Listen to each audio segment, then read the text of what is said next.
Welcome back. What up, white folks? We're white? We're black.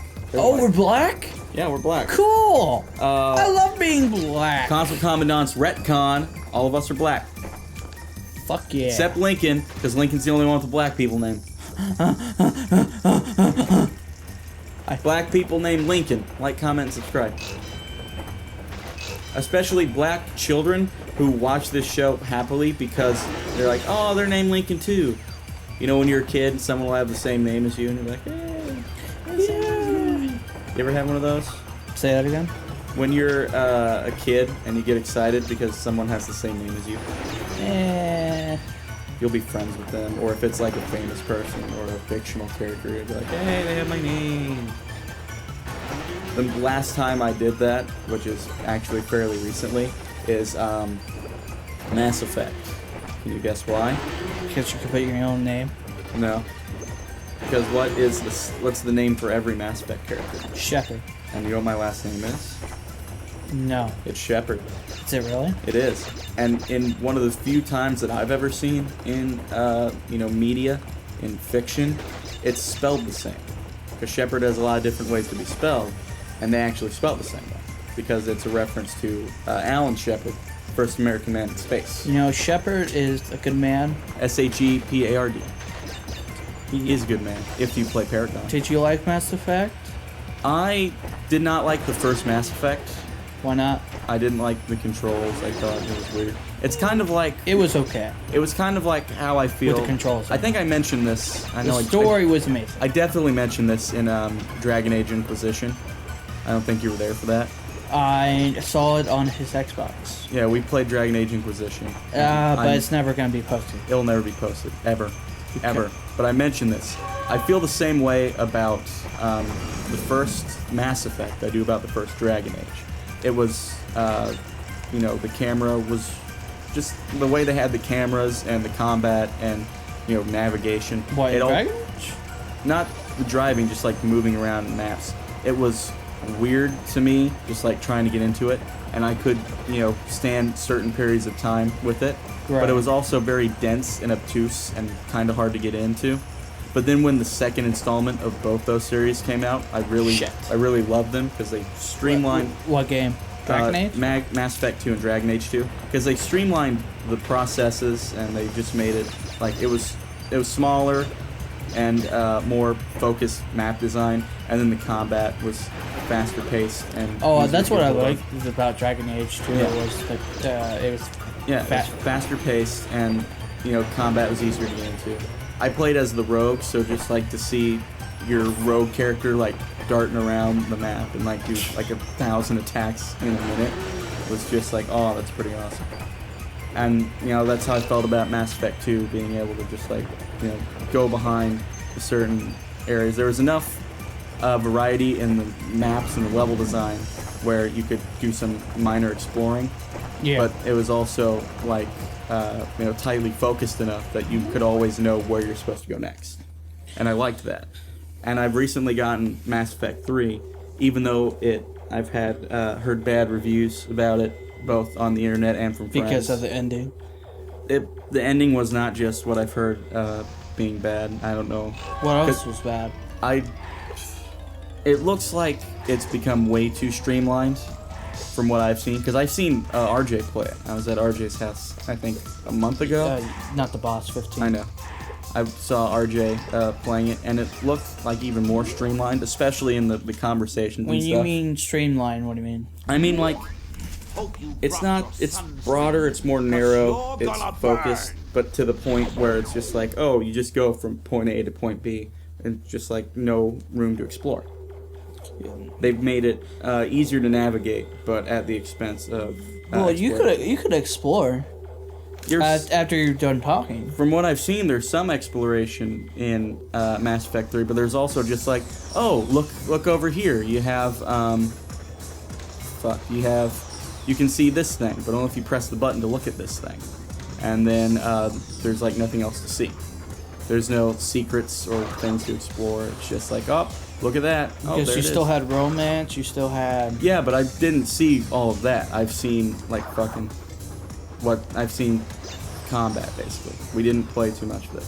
That's why I bought it. And also because a friend of mine who also has Mass Effect 3 and likes it was like, oh, you gotta get Mass Effect 3 so we can play online together so we can get like a fucking secret ending or some shit. Because she wants her Shepard and Garrus to be happily ever after forever. See, I never played it online, so I always thought about playing it online. But my Shepard went with Tally, by the way. oh yeah, She's for the third one? No, for the second one, but will be in the For third me, one. it was Miranda. I like Tally. She's adorable. She stumbles over herself. It's cute. I don't like this level, but you know what? This level is much better than the fucking water. The water levels of Pac-Man. Do you know why? Just check this out. You see what I'm doing? You're gonna die if you hit the light. You see what I'm doing, though? Yeah, up and down. Yeah, I fucking agency. I can stop. I can actually stop in place. And yeah, I died right there, but that was my fault because I fucking didn't go at the right time. That was my fault. I wasn't just like going up, going non-stop, no way to stop. That's barely controlling over going left and right, up and down. Dude. Nah. I've beaten this level So you before. played Dragon Age? I played Dragon Age 1 and 2. I've seen Inquisition. And I liked 2 more. 2 I've actually beaten. See, it's actually hard to fucking beat. I liked it. I hated... There was, with the rogue character that I previously mentioned, I didn't beat it with them. You know why? Why? Because the fucking Act 2 final fight, you know that one, right?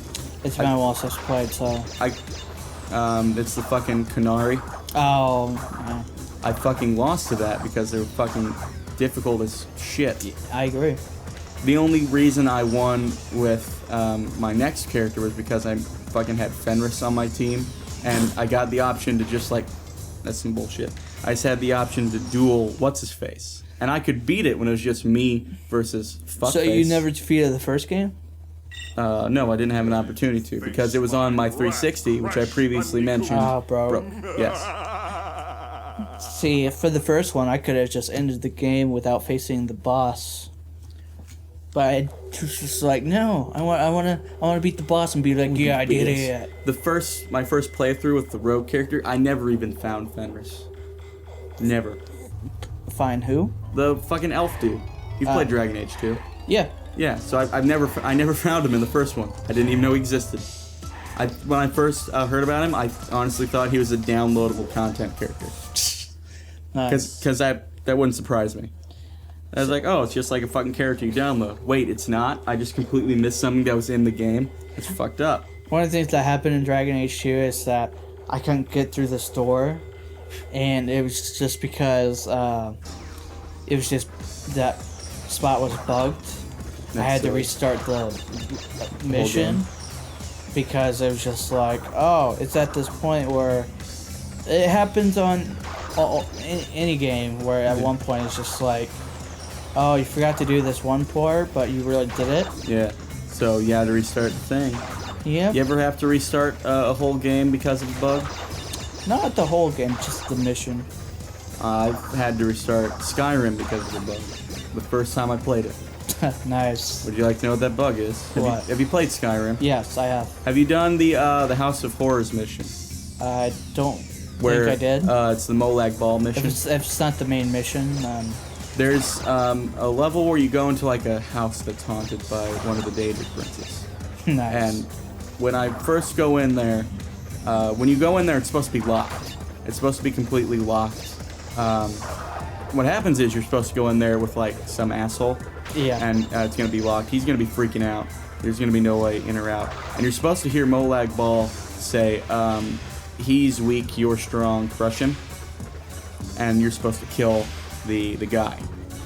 Right. And I never heard that. See, I never heard that. It's supposed to be locked. I'm supposed to hear that, but neither of those things happened. So I just walked around trying to figure out what to do.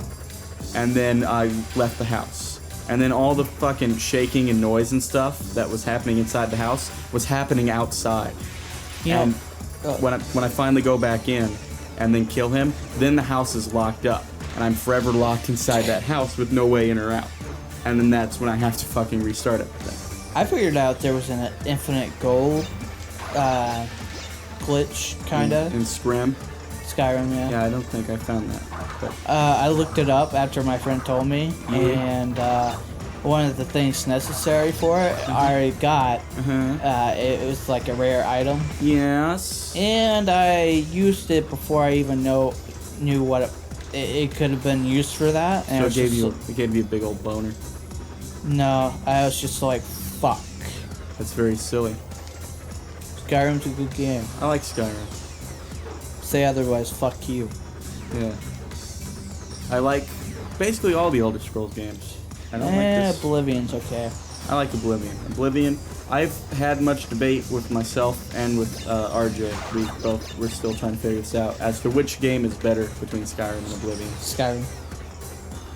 See, when it comes to like fucking combat and gameplay and stuff, Skyrim's definitely And the graphics. best. And graphics, yes. But like fucking world and level design, Skyrim, like Oblivion looks like a fucking painting. It's fucking beautiful and shit. And it has a more general fantasy feel. Okay. Like, See, I played Skyrim first, yeah, like when it first came out. Yeah. And I never played Oblivion until later on.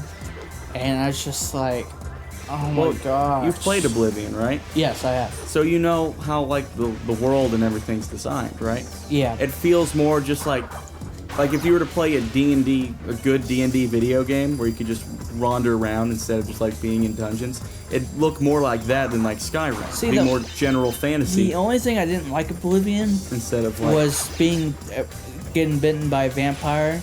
yeah, vampirism is bullshit in that game. Yes, because I even tried to cure it myself with That quest, getting is a piece 5. Of shit. Dude, I've only collected 2 out of the 5, Yeah, that quest is a piece of shit.